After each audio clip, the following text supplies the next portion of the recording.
Tonight, Republican opponents of Obamacare have another opportunity to say, "I told you so." A third video has now surfaced of one of the plan's architects insulting the Americans who supported his work. Comments he called a mistake and off the cuff this week.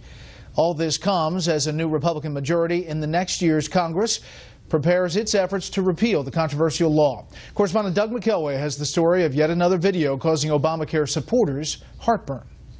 The incendiary remarks by one of Obamacare's chief architects, MIT economics professor Jonathan Gruber, have gone viral with hundreds of thousands of views. He claims Obamacare was intentionally written in a tortured way to hide the taxes that would have killed the bill. Lack of transparency is a huge political advantage. And basically, call it the stupidity of the American voter or whatever.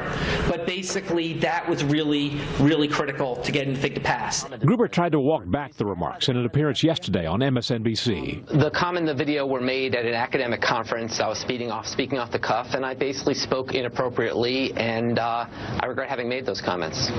But Gruber has repeatedly argued that a tax on insurance policies would be political suicide. You just can't get through. It's politically impossible. And it's actually incredibly hard to make a good political case for this. In other clips, Gruber told audiences that it was then Senator John Kerry who proposed the idea of hiding taxes on insurance plans. Senator John Kerry had a very clever idea. He said, let's call it instead a tax on insurance companies and not a tax on insurance plans.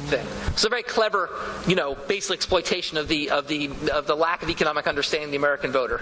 But in that past, the American voter is too stupid to understand the difference. Many say sheer repetition suggests that Gruber was not speaking off the cuff. Remember, it was Nancy Pelosi said, first you have to pass it before you get to find out what's in it.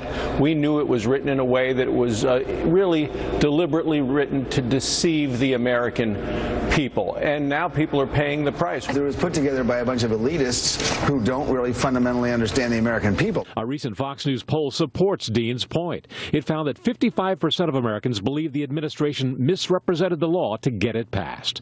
Right. In a 2012 PBS interview, Gruber said President Obama's support for the tortured wording was worthy of a profile in courage.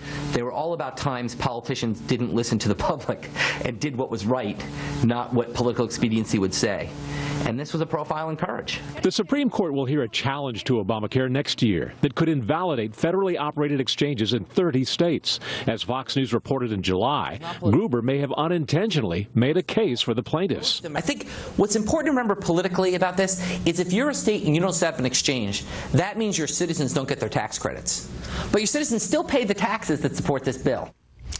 Even if the plaintiffs lose that suit in the Supreme Court, the new Republican majority has indicated its intention to chip away at the law in the next Congress and starve it of the funding that is its lifeblood. Brett? Doug, thank you.